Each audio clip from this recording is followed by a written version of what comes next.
हमारा भारत एक असाधारण और अद्भुत भूमि है। भारत एक जीवंत धरती है, एक जीवन संस्कृति है, जीवन परंपरा है। बंगाल की धरती पर चैतन्य महाप्रभु जैसे संत अवतरित होते हैं।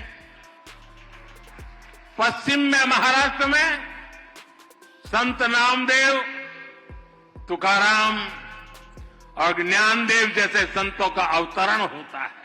पीएम मोदी ने एशिया के दूसरे सबसे बड़े श्री श्री राधा मदन मोहन जी इस्कॉन मंदिर का उद्घाटन किया। इस दौरान उन्होंने कहा कि हमारा भारत एक असाधारण और अद्भुत भूमि है। भारत केवल भौगोलिक सीमाओं में बंधा भूमि का एक टुकड़ा मात्र नहीं है। यदि भारत को समझना है तो हमें पहले अध्यात्म को आत्मसात करना होता है। हमारा भारत एक असाधारण और अद्भुत भूमि है। भारत केवल भौगोलिक सीमाओं में बंधा भूमि का एक टुकड़ा मात्र नहीं है। भारत एक जीवंत धरती है, एक जीवन संस्कृति है, जीवन परंपरा है और इस संस्कृति की चेतना है यहां का अध्यात्म। इसलिए यदि भारत को समझना है तो हमें पहले आध्यात्म को आत्मसात करना होता है।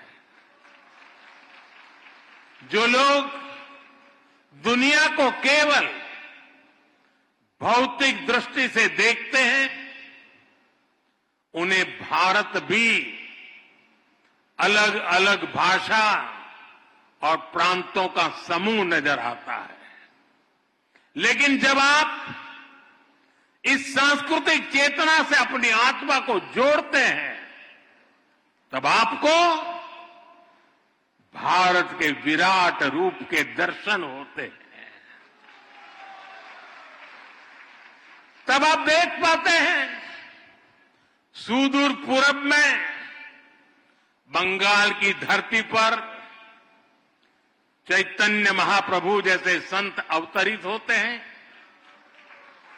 पश्चिम में महाराष्ट्र में संत नामदेव, तुकाराम और ज्ञानदेव जैसे संतों का अवतरण होता है। चैतन्य महाप्रभु ने महावाक्य मंत्र जन जन तक पहुंचाया। महाराष्ट्र के संतों ने राम कृष्ण हरि के मंत्र से आध्यात्मिक अमृत बांटा।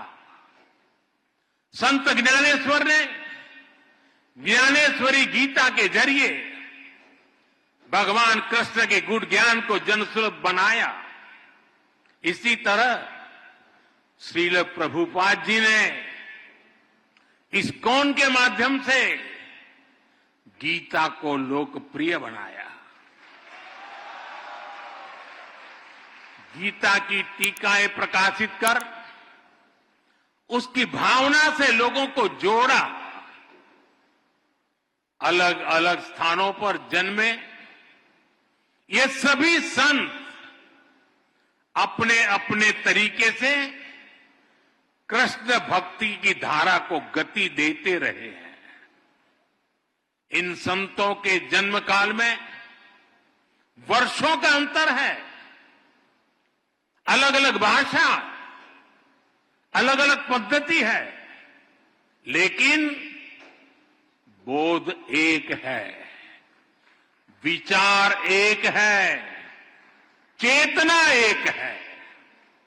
सभी ने भक्ति के प्रकाश से समाज में नए प्राण फूके, उसे नई दिशा दी, अविरत ऊर्जा दी।